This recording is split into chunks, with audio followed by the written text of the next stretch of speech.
قرآن عظیم الشان کې الله تعالی فرمایي يمحق الله الربا ويربي الصدقات والله لا يحب كل كفار اثیم.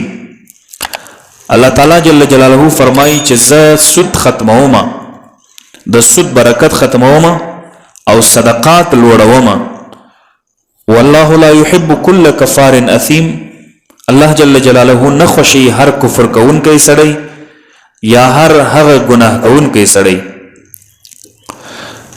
تفاسیرو کې د دې آیت کریمه په ترجمه کې وایي چې هر انسان چې په سود په ذریعه باندې پیسې ډېري الله په دنیا کې تباہ او برباد کی، ورنه په آخرت کې داغه تباہی او بربادي یقینا ده او د الله عذاب وي.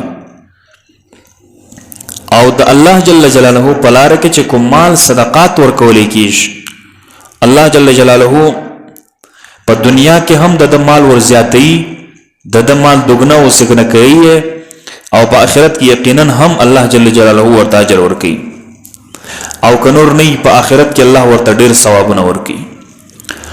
رسول اکرم صلی الله علیه وسلم فرمایي چې د سود یو درهم، دا یو ډیر عجیب حدیث ده، د سود یو درهم چې انسان اخري او انسان په دې شپوهیږي چې دا سود دی. نبی علیہ الصلوۃ والسلام مبارک فرمایي چې د شپږ دیرش واره زنا کولو څخه دا ډیره بده ده.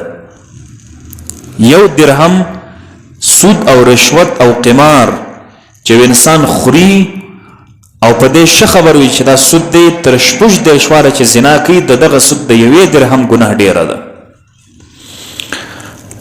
بل حدیث کې نبی علیہ السلام فرمایي چې د سود د ګناه شپېته حصې دي، پاغه کې هغه معمولی او کمزور ترین سپک ګناه دا ده لکه یو انسان چې د خپل مور سره زنا کوي، العیاذ بالله. مشکات 246 نمبر صفحه کې دا حدیث حضرت جابر رضی الله عنه سره روایت د نبی علیہ السلام لعنت واستول سود خورونکو انسانانو باندې او سود اخیستونکو والا باندې، او چې څوک سود ورکوي پر هغه کس باندې، او چې کم خلق دا سود چې ورکوي یا اخلي دغه باندې چې گواهی ادا کوي یا پر دې خوش دي، په ګناه کې دا ټول سره برابر. دغه شان د کافر ترقی او د مسلمان ترقی کې فرق ده. کم خلق چې وایي چې نور قومونه ترقی کړي ده، نو د انسانانو د مسلمانانو ترقی پس شي کړه.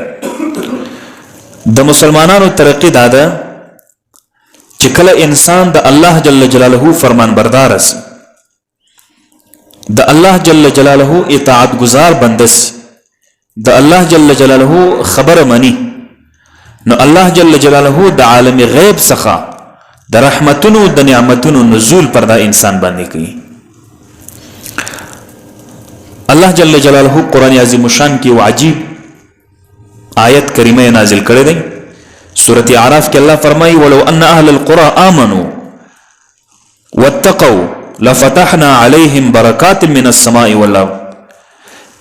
کچيري په تحقیق کچيري د کلی اوسیدونکو خلق ایمان په الله جل جلاله باندې صحیح راوړي، صحیح مسلمانان سي، صحیح مؤمنان سي، او واتقوا تقوا وکي د الله جل جلاله څخه وبېریږي په معاملاتو کې په هر څه کې. الله څه فرمایي لفتحنا عليهم برکات من السماء والارض. الله فرمایي چې د اسمانونو د مځکې د خیر او د برکت دروازې موږ ورته خلاصو.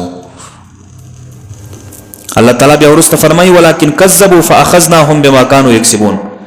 لیکن دوی په ځای د دې چې د الله اطاعت او کې ایمان راوړي پر الله باندې تقوا وکړي الله سو بیریږي، خو دوی سکی دا د الله خبرې دوی دروغ غني. الله فرمایي فاخذناهم بما كانوا يكسبون. کم عمل چې دوی کړي په مغه عمل باندې موږ دوی نیسو. ستاسو څه خیال دی چې دا دومره اوس مسلمانانو کې سختی ده، امتحان دی، ګرانی ده، دا دومره حالات د څه وجه دی؟ د زموږ داسې اعمالو د وجه دی.